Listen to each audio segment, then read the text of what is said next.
What's up, everybody? Welcome to week 51 here on the 52 Horrific Weeks in 1981 series. I am your host, Mood616, and thank you once again for stopping in. Alrighty, so yeah, the remaining few films went into the randomizer. Hit that random button, and we've got Wolfen. Yes, the third and final Wolf-related film of 1981. In my series anyways, so been waiting a long time for this one to come up, and it finally did. So very stoked about that one. Yeah, Wolfen, very interesting film. Directed by Michael Wadley, I think is how you pronounce his name. It's actually the only film that he ever directed as like a theatrical film. I find that quite interesting, actually. It's too bad because he did a pretty good job with this one. I know he was a cinematographer on like a bunch of other films and stuff like that. So, but the coolest thing about this film is that it has so many recognizable faces, which is kind of fun to watch. You've got Albert Finney in this film, who plays the lead detective. You've got Edward Olmos. He's like the Native Indian. He's the Native American in this film, and he most notably from Miami Vice, the TV series, and American Me. You've got Tom Noonan in here, which we all know from Manhunter and like House of the Devil and stuff like that. Who else do we got in here? I got the names down here. Gregory Hines, of course, from Eva Destruction.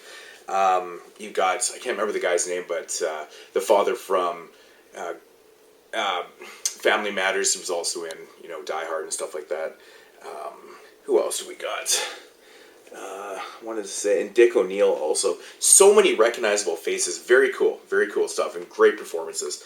But yeah, getting into the plot of this one, it is basically about, the movie starts off with a series of murders. This big tycoon, this big real estate developer, he's like a Dutch real estate kind of developer, whatever, city developer. Him and his wife and his bodyguard end up getting killed one night. So they call on Albert Finney's character. He is he's a detective and stuff like that. So he leads to the investigation on this. But basically, it doesn't take long for him to come up with absolutely nothing. They do the forensics tests on the bodies and stuff, and they can't find anything. They can't even find traces of like metal on the wounds, stuff like that. So basically all they have is a series of questions with no answers. They can't figure out exactly what happened here. They have no suspects, no witnesses, nothing. So he later has to dig real deep into figuring out what the hell happened here. They soon find that there was a little bit of hair left behind that wasn't human. It was from something else and stuff like that. So he hits up his Tom Noonan's character in the film, also Gregory Hines' character. They kind of help him explore what this possibly could have happened, what could have possibly happened in this in these murders and stuff.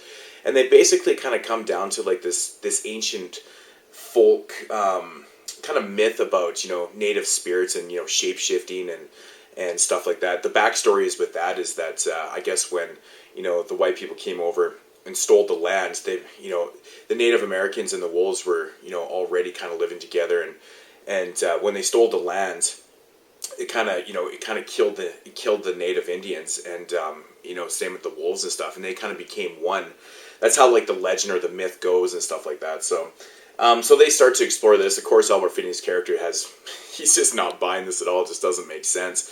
But once the investigation gets deeper into it, he has to start believing it because like what exactly is going on with all these murders.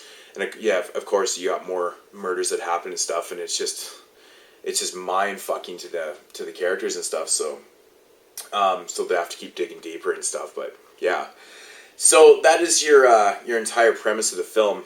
Now my thoughts on this one. Of course, it's set in 1981 in New York City. Man, what an amazingly shot film. Like, you can tell this guy is a cinematographer. Like, very well shot, man. One of the coolest things about this film is that it's shot with, it actually says on the back here, using a Steadicam camera and a Luma crane. And basically what that is they shoot from the predator's perspective when he's hunting and stuff like that. And it kind of goes into like this ultra static kind of like, even in the daytime, it kind of looks like how it would look if you were using like night vision and stuff like that. is kind of, yeah, heat sensitive or whatever. It kind of has that look to it and stuff.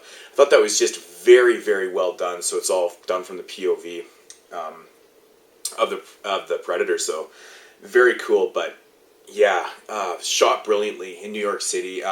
It gives you that feel. It's a lot of it's shot like in the South Bronx. They're tearing down a lot of the buildings and stuff, so it's real dismal and kind of desolate and stuff. There's nobody around. It creates this real dark, creepy atmosphere in the film. It's, you know, it's not like your typical New York film where there's so much going on. There's people everywhere. There's cars. There's everything. It doesn't really feel like that, but it's definitely shot in New York. Very cool. Very cool. But yeah, it's just very cool, kind of somber score in the film and shit like that. Fucking, it just works really well. The whole film kind of came together real well. I know when this film was originally submitted, I read somewhere that it was like 4.5 hours long. So the runtime on this film runs just under 2 hours long. You might think that's a little long, but I mean, given, you know, how much they really did cut out of this film, it's actually quite amazing what they did with it. But performances in this film, amazing, so well done. I absolutely love the whole myth and the whole legend. And this movie is not, it doesn't spoon feed you at all. You really got to watch and pay attention and just kind of get into it. So, you know, like I said, it runs just under 2 hours long, but it doesn't really feel that long in my opinion. I find it very interesting. I love the POV. I love the mystery of it. It does kind of come right around. I think the very end of the film is, I think it could have been a little better done, maybe a little better done, but I don't know. I think it still works in itself, but I don't know, man. Overall, it's just a very enjoyable film. If you want to watch a film that's shot brilliantly, acted well, it's got a little bit of mystery to it, it's kind of different, it's not spoon-fed to you, this is definitely the film for you. I think this movie kind of got overlooked. I don't really think this movie is like underrated or anything. I don't know if I want to use that word, but I think it's more overshadowed by the other, the other werewolf films that came out in 1981, being The Howling and